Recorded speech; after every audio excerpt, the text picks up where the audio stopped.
ನಮಸ್ತೆ ಎಲ್ರಿಗೂ, welcome back to sweet and spicy recipes. ನಾನಿವತ್ತು 2 ಬಗೆಯಲ್ಲಿ ಮಸಾಲ ಕಡಲೆ ಮಾಡೋದನ್ನು ತೋರಿಸ್ತೀನಿ. ಇದರ ವಿಶೇಷತೆ ಏನಂದರೆ, ನಾನು ಇದಕ್ಕೆ ಒಂದು ಹನಿ ಎಣ್ಣೆಯನ್ನು ಕೂಡ ಬಳಸ್ತಾ ಇಲ್ಲ. ಕ್ರಿಸ್ಪಿಯಾಗಿ ಟೇಸ್ಟಿಯಾಗಿ ತುಂಬ ಚೆನ್ನಾಗಿರುತ್ತೆ. ಬನ್ನಿ ರೆಸಿಪಿ ಶುರು ಮಾಡೋಣ. ಮೊದಲಿಗೆ ಒಂದು ಪ್ಯಾನ್ಗೆ 1 ಕಪ್ನಷ್ಟು ಕಡಲೆ ಬೀಜ ಹಾಕ್ತಾಯಿದ್ದೀನಿ. ಹಸಿ ಕಡಲೆ ಬೀಜ 250 ಗ್ರಾಮಷ್ಟು ಇದೆ. ಇದನ್ನು ಸರಿ 10 ನಿಮಿಷ ತನಕ ನೋಡಿ ಲೋ ಫ್ಲೇಮಲ್ಲೇ ಹುರಿಬೇಕು. ನೋಡಿ, ಈ ಥರ ಸಿಪ್ಪೆ ಹೋಗೋ ತನಕ ಹುರಿಬೇಕು. ಕರೆಕ್ಟಾಗಿ 10 ನಿಮಿಷ ತನಕ ಲೋ ಫ್ಲೇಮಲ್ಲೇ ಹುರಿದ್ರೆ ಸರಿ ಆಗುತ್ತೆ. ಇವಾಗ ಸ್ಟವ್ ಆಫ್ ಮಾಡಿಕೊಂಡು ಅದೇ ಬಿಸಿಯಲ್ಲಿ ಸ್ವಲ್ಪ ಹೊತ್ತು ಹಾಗೆ ಇರಲಿ. ಅಷ್ಟರಲ್ಲೇ ನಾವು ಒಂದು ಗ್ರೀನ್ ಮಸಾಲ ರೆಡಿ ಮಾಡ್ಕೋಬೇಕು. ಅದಕ್ಕೆ 1 ಮುಷ್ಟಿಯಷ್ಟು ಕೊತ್ತಂಬರಿ ಸೊಪ್ಪು ತೊಳೆದು ಒಂದು ಮಿಕ್ಸಿ ಜಾರಿಗೆ ಹಾಕ್ತಾಯಿದ್ದೀನಿ.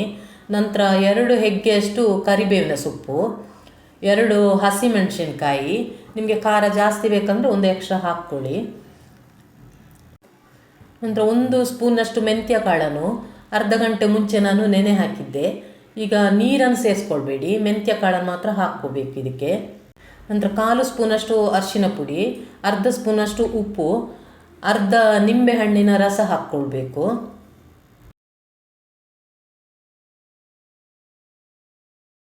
ನಂತರ 2 ಸ್ಪೂನು ನೀರು ಸೇರಿಸಿ ನಯ ರುಬ್ಕೊಳ್ಬೇಕು. ಸ್ವಲ್ಪ ದಪ್ಪನೇ ಇರಲಿ ಪೇಸ್ಟು, ತುಂಬ ತೆಳು ಮಾಡ್ಕೊಳ್ಬಾರ್ದು. ನೋಡಿ, ಮಸಾಲೆನ ಇಷ್ಟು ದಪ್ಪ ರುಬ್ಕೊಳ್ಬೇಕು. ನೀವು ತೆಳುವಾಗಿ ರುಬ್ಬಿದ್ರಂದರೆ ಕಡಲೆ ಬೀಜಕ್ಕೆ ಮಸಾಲೆ ನೀಟಾಗಿ ಅಂಟ್ಕೊಳ್ಳೋದಿಲ್ಲ. ನಂತರ ನೋಡಿ, ನಾನು ಹುರಿದಿರುವಂಥ ಕಡಲೆ ಬೀಜನ ಒಂದು ಪ್ಲೇಟಿಗೆ ಹಾಕ್ತಾಯಿದ್ದೀನಿ. ಹಾಕಿದ ನಂತರ ಅದಕ್ಕೆ ನಾವು ರುಬ್ಬಿರುವಂಥ ಈ ಮಸಾಲೆನ ಹಾಕಿ ಚೆನ್ನಾಗಿ ಮಿಕ್ಸ್ ಮಾಡ್ಕೊಳ್ಬೇಕು. ಎಲ್ಲ ಕಡಲೆ ಬೀಜಕ್ಕೆ ಹೊಂದಿಕೊಳ್ಳೋ ಥರ ಚೆನ್ನಾಗಿ ಮಿಕ್ಸ್ ಮಾಡ್ಕೊಳ್ಳಿ. ನಾನು ನೋಡಿ, ಮೊದಲಿಗೆ 2 ಸ್ಪೂನಷ್ಟು ಹಾಕಿದ್ದೆ ಈ ಮಸಾಲೆನ. ಇವಾಗ 1 ಸ್ಪೂನ್ ಎಕ್ಸ್ಟ್ರಾ ಹಾಕ್ತಾಯಿದ್ದೀನಿ. ಹಾಕಿ ನೀಟಾಗಿ ಒಂದ್ಸಲ ಮಿಕ್ಸ್ ಮಾಡ್ಕೊಳ್ಳಿ. ನಾನಿಲ್ಲಿ ಪ್ಯಾನ್ ಬಿಸಿ ಮಾಡಲಿಕ್ಕೆ ಇಟ್ಟಿದ್ದೆ. ಅದಕ್ಕೆ ಈ ಮಸಾಲೆ ಮಿಕ್ಸ್ ಮಾಡಿದ ಕಡಲೆ ಬೀಜನ ಹಾಕ್ತಾಯಿದ್ದೀನಿ. ಹಾಕಿ 15 ನಿಮಿಷ ತನಕ ಲೋ ಫ್ಲೇಮಲ್ಲೇ ಹುರಿಬೇಕು. ಮೆಂತ್ಯ ಕಾಳು ಹಾಕಿರೋದ್ರಿಂದ ಅದರ ಹಸಿ ವಾಸನೆ ಹೋಗಬೇಕಲ್ವ, ಅದಕ್ಕೆ 15 ನಿಮಿಷ ತನಕ ಲೋ ಫ್ಲೇಮಲ್ಲೇ ಹುರಿಬೇಕು. ನೋಡಿ, ಒಂದು 15 ನಿಮಿಷ ಆದ ನಂತರ ಕಲರ್ ನೋಡಿ ಎಷ್ಟು ಚೇಂಜ್ ಆಗಿದೆ ಅಂತೇಳಿ. ನೋಡಿ, ಮಸಾಲ ಕೈಗೆ ಅಂಟ್ತಾ ಇಲ್ಲ ಅಂದರೆ ಇದು ರೆಡಿಯಾಗಿದೆ ಅಂತ ಅರ್ಥ. ಇವಾಗ ಇದನ್ನು ಜರಡಿ ಹಿಡಿದು ತೆಗಿತಾ ಇದ್ದೀನಿ, ಎಕ್ಸ್ಟ್ರಾ ಮಸಾಲ ಇದ್ದರೆ ಸೆಪ್ರೇಟ್ ಆಗಲಿ ಅಂತೇಳಿ. ಮೆಂತ್ಯ ಕಾಳು ಹಾಕಿರೋದ್ರಿಂದ ಚೆನ್ನಾಗಿ ಅಂಟ್ಕೊಳ್ಳುತ್ತೆ ಮಸಾಲೆ. ನೋಡಿ, ಕ್ರಿಸ್ಪಿಯಾದ ಗ್ರೀನ್ ಮಸಾಲೆ ಕಡಲೆ ರೆಡಿಯಾಗಿದೆ. ಇದನ್ನು ಚಿಂತಾಮಣಿ ಶೇಂಗಾ ಬೀಜ ಅಂತಲೂ ಕರೀತಾರೆ. ಈಗ ಗ್ರೀನ್ ಮಸಾಲೆ ಕಡಲೆ ರೆಡಿಯಾಗಿದೆ. ಕೆಂಪು ಮಸಾಲೆ ಕಡಲೆ ಹೇಗೆ ಮಾಡೋದು ಅಂತೇಳಿ ತೋರಿಸ್ತೇನೆ. ಇದು ತುಂಬ ಸುಲಭ ಮಾಡೋದು. ಮೊದಲಿಗೆ ಒಂದು ಪ್ಯಾನ್ಗೆ 1 ಕಪ್ನಷ್ಟು ಕಡಲೆ ಬೀಜ ಹಾಕ್ತಾ ಇದ್ದೇನೆ. ಆವಾಗ ಮಾಡಿರೋ ಥರನೇ ಹಸಿ ಕಡಲೆ ಬೀಜ 250 ಗ್ರಾಮ್ ಇದೆ. ಇದನ್ನು ಅಷ್ಟೇ 10 ನಿಮಿಷ ತನಕ ಲೋ ಫ್ಲೇಮಲ್ಲೇ ಹುರಿದು ತೆಗಿಬೇಕು. ನೋಡಿ, 10 ನಿಮಿಷ ತನಕ ಹುರಿದ ನಂತರ ಸ್ಟವ್ ಆಫ್ ಮಾಡಿ ಹಾಗೆ ಇಡ್ತಾ ಇದ್ದೀನಿ. ಈಗ ಇದಕ್ಕೊಂದು ಕೆಂಪು ಮಸಾಲ ರೆಡಿ ಮಾಡಬೇಕು. ಅದಕ್ಕೆ ಒಂದು ತಟ್ಟೆಗೆ 2 ಸ್ಪೂನಷ್ಟು ಅಚ್ಚ ಖಾರದ ಪುಡಿ ಹಾಕ್ತಾಯಿದ್ದೀನಿ. ನೀವು ಖಾರ ಕಡಿಮೆ ಬೇಕಂದರೆ 1.5 ಸ್ಪೂನ್ ಹಾಕ್ಕೊಳ್ಳಿ. ನಂತರ ನಾನು ಅರ್ಧ ಸ್ಪೂನಷ್ಟು ಚಾಟ್ ಮಸಾಲ ಪೌಡರ್ ಹಾಕ್ತಾಯಿದ್ದೀನಿ. ನೀವು ಇದರ ಬದಲು ಗರಂ ಮಸಾಲ ಪೌಡರ್ ಕೂಡ ಹಾಕ್ಕೊಳ್ಬೋದು. ನಂತರ 1/4 ಸ್ಪೂನಷ್ಟು ಅರಿಶಿನ ಪುಡಿ, ಉಪ್ಪು ಸ್ವಲ್ಪನೇ ನೋಡ್ಕೊಂಡು ಹಾಕ್ಕೊಳ್ಳಿ, ಯಾಕಂದರೆ ಚಾಟ್ ಮಸಾಲದಲ್ಲಿ ಉಪ್ಪು ಹುಳಿ ಎಲ್ಲ ಇರುತ್ತೆ.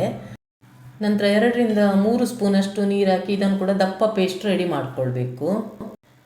ನಾನು ಚಾಟ್ ಮಸಾಲ ಹಾಕಿರೋದ್ರಿಂದ ನಿಂಬೆ ರಸ ಹಾಕ್ತಾಯಿಲ್ಲ.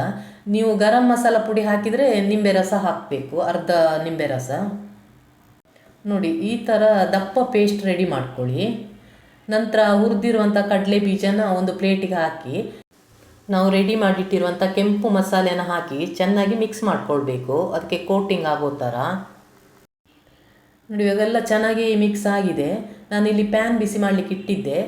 ಇದಕ್ಕೆ ಈ ಮಸಾಲ ರೆಡಿ ಮಾಡಿದಂಥ ಕಡಲೆ ಬೀಜನ ಹಾಕ್ತಾಯಿದ್ದೀನಿ. ಹಾಕಿ ಲೋ ಫ್ಲೇಮಲ್ಲೇ ಒಂದು 10 ನಿಮಿಷ ತನಕ ಫ್ರೈ ಮಾಡ್ಕೊಳ್ಳಿ. ಇದು 15 ನಿಮಿಷ ತನಕ ಬೇಕಾಗಿಲ್ಲ, 10 ನಿಮಿಷ ತನಕ ಫ್ರೈ ಮಾಡಿದರೆ ಸಾಕು.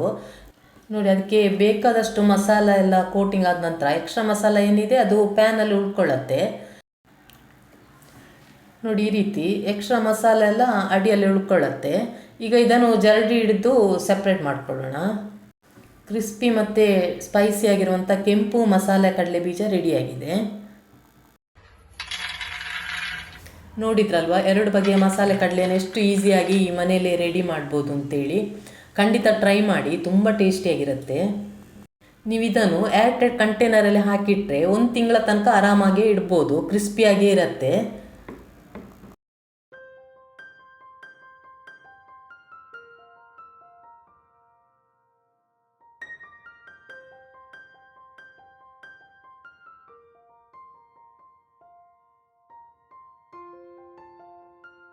ನಿಮಗೆ ಈ ರೆಸಿಪಿ ಇಷ್ಟ ಆಗಿದ್ದಲ್ಲಿ ಖಂಡಿತ ಒಂದು ಲೈಕ್ ಕೊಡಿ, ನಿಮ್ಮ ಫ್ಯಾಮಿಲಿ ಫ್ರೆಂಡ್ಸ್ ಜೊತೆ ಎಲ್ಲ ಶೇರ್ ಮಾಡಿ, ಮತ್ತು ಸಬ್ಸ್ಕ್ರೈಬ್ ಮಾಡ್ಕೊಳ್ಳಿ.